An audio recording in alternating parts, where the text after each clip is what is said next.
اسلام ایک ایسا دین ہے جو سچائی، دیانتداری اور خلوص نیت کو بنیادی اخلاقی اقدار کے طور پر پیش کرتا ہے۔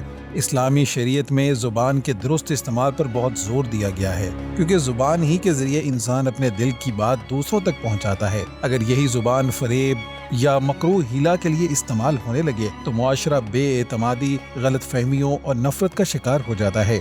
مکروہ ہیلا سے مراد ایسی چالاکی یا بات چیت کا انداز ہے جس میں بظاہر جھوٹ نہ ہو لیکن نیت دھوکہ دینے کی ہو یا حقیقت کو چھپایا جائے۔ ایسے الفاظ کہنا جن کے ظاہری معنی کچھ ہوں اور باطنی مطلب کچھ اور، تاکہ سامنے والا مغالطے میں رہے، یہ مکاری اور فریب کے زمرے میں آتا ہے۔ اسلام نے اس انداز گفتگو کی سخت مذمت کی ہے۔ رسول اللہ صلی اللہ علیہ وسلم نے فرمایا کہ جو شخص دھوکہ دے وہ ہم میں سے نہیں۔ اگرچہ انسان جھوٹ بولے، بغیر کسی بات کو اس انداز میں کہے کہ دوسرا فریب کھا جائے، تب بھی یہ دیانت کے خلاف ہے اور خیانت کے مترادف ہے۔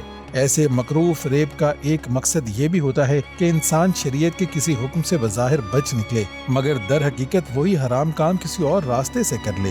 اس عمل کو بعض فقہا نے ہیلا باطلہ قرار دیا ہے۔ مثلاً کوئی شخص سود لینے سے بچنے کے لیے خرید و فروخت کے نام پر ایسا معاہدہ کرے جس کا مقصد صرف سود خوری ہو، تو یہ ناجائز ہے، چاہے بظاہر شریعت کی شکل اختیار کی گئی ہو۔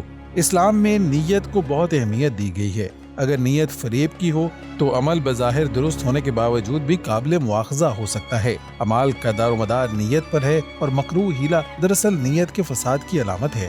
ایسا طرز عمل انسان کو نفاق کی طرف لے جاتا ہے، کیونکہ منافق بھی زبان سے کچھ اور کہتا ہے اور دل میں کچھ اور رکھتا ہے۔ مسلمان کی زبان صاف، نیت صاف اور دل سچا ہونا چاہیے۔ فریب کاری، دوگلا پن اور دھوکہ دہی نہ صرف دوسروں کو نقصان پہنچاتے ہیں بلکہ خود انسان کی روحانی ترقی میں رکاوٹ بنتے ہیں۔ ایک سچا مومن وہی ہے جو بات کرے تو سچ کہے، وعدہ کرے تو پورا کرے اور خیانت سے بچے۔ اس لیے مکروہ ہیلا سے گفتگو کرنا ایک ایسا عمل ہے جو اسلامی اخلاق کے بالکل خلاف ہے اور ہر مسلمان کو اس سے مکمل پرہیز کرنا چاہیے۔